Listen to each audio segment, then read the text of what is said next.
Una nga, pataka lang ning mga tawhana o yama-yama ba, marag pertimbrayta kayo. O nya, manghagit silag debate.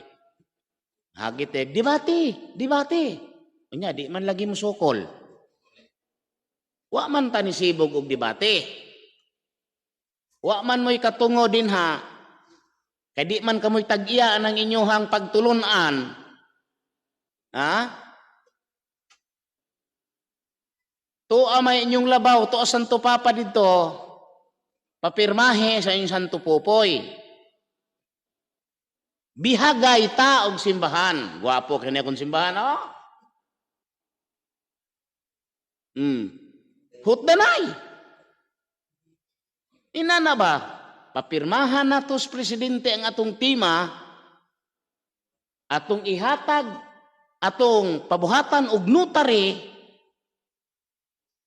ipanotary na to as legal agreement nga kung naay mapil din na to, di na magsangyaw sa Pilipinas, mupahawa nas pagmundang nas pagsangyaw, isurrender ang lisensya, o nya sila natag-iya sa simbahan, bahala na tong mga tao mo uban nilag dili.